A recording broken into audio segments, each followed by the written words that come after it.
Vladimir Poutine est sûrement l'un des chefs d'État les plus influents et les plus puissants de la planète. Mais ce que l'on sait moins sur Poutine, c'est qu'il est également un homme très riche. Le maître du Kremlin serait en effet à la tête d'un patrimoine littéralement prodigieux qui s'élèverait selon certains à plus de 200 milliards de dollars. Étant donné que Vladimir Poutine ne cesse d'amasser des fortunes colossales dans l'exercice du pouvoir, il n'a néanmoins pas perdu sa discrétion d'ancien espion du KGB. Ce qui fait que sa vie privée ainsi que sa fortune personnelle demeurent des secrets jalousement gardés. Nous avons donc mené notre petite enquête afin de percer le mystère le plus insondable du Kremlin et tenter d'en savoir plus sur sa richesse.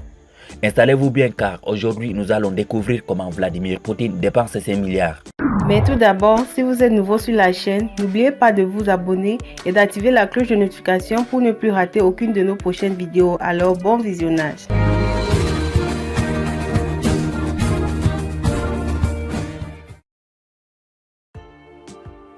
Vladimir Poutine est né le 7 octobre 1952 dans la ville de Leningrad qui porte aujourd'hui le nom de Saint-Pétersbourg.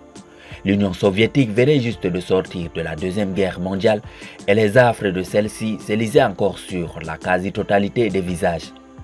La misère et la destruction étaient partout et les parents du petit Vladimir devaient travailler à l'usine ferroviaire de Leningrad afin de pouvoir nourrir leurs enfants. Le jeune garçon grandira ainsi dans la misère communiste de Staline, entouré des parents aimants et attentionnés.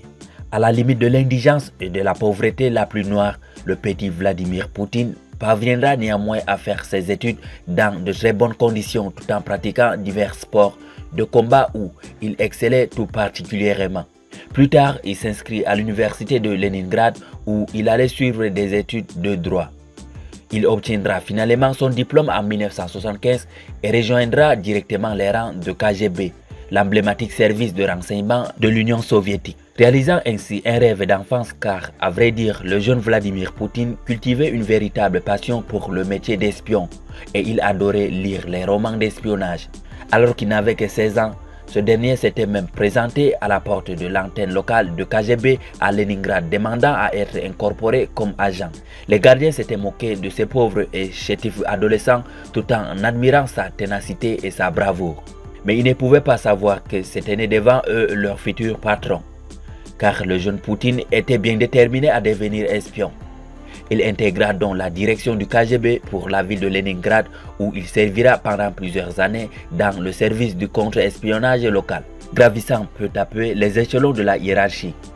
C'est donc en 1991 que Vladimir Poutine allait se lancer dans la politique, un choix qu'il n'avait absolument pas regretté. Poutine réussit à s'imposer comme l'une des personnalités les plus influentes en Russie. Il arrive à se hisser jusqu'aux plus hautes sphères de l'État russe. En août 1999, Vladimir Poutine est nommé président de gouvernement, soit le deuxième poste d'autorité dans le pays. Il devient ainsi président par intérim le 31 décembre 1999 avant de finalement être officialisé le 26 mars 2000. Il arrive à développer une économie florissante qui permet la naissance de bon nombre de PME ainsi que des millions d'emplois directs et indirects. En effet, avec plus de 200 milliards de dollars, Poutine est incontestablement le maître du monde. Il peut en effet acheter tout ce que bon lui semble et la différence ne se verrait même pas sur son compte en banque. Ainsi, Vladimir Poutine peut se vanter de posséder l'une des demeures les plus luxueuses au monde, le fameux palais de Poutine ou sous son nom officiel, la résidence du Cap Idoko, située dans la région de Krasnodar au sud de la Russie. Ce manoir est en effet une véritable débauche de luxe. Vladimir Poutine dépasse de loin les plus grandes stars qui se sont succédées en Russie, bien que ces derniers étaient connus pour leur extrême richesse. La demeure dispose en outre de 2 héliports, d'une patinoire souterraine permettant de jouer au hockey sur glace, d'un grand étang, d'une piscine, d'un casino, une salle de théâtre. Le bâtiment est si grand d'ailleurs qu'il possède même sa propre centrale électrique afin de couvrir les besoins énormes en énergie.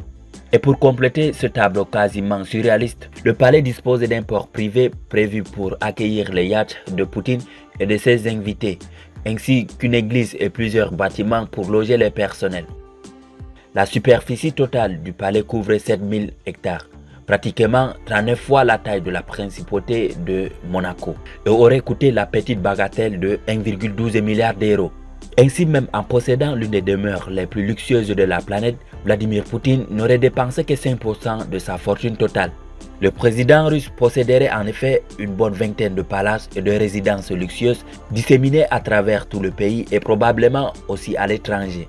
Vladimir Poutine disposerait également d'une flotte d'hélicoptères qui compte plus de 15 appareils, ainsi que d'une collection de jets privés qui sont au nombre de 43. Le maître du Kremlin possède également une grosse flotte de yachts de paquebots ultra luxueux et dont la valeur totale pourrait représenter le PIB d'un petit pays africain. Et voilà, c'est tout pour aujourd'hui. Merci d'avoir suivi cette vidéo jusqu'à la fin. Alors, que pensez-vous de l'incroyable parcours de Vladimir Poutine qui l'a mené de l'indigence et la misère les plus noires vers la richesse la plus exubérante qui se chiffre en centaines de milliards de dollars? Dites-le nous dans les commentaires. À la prochaine pour une nouvelle vidéo.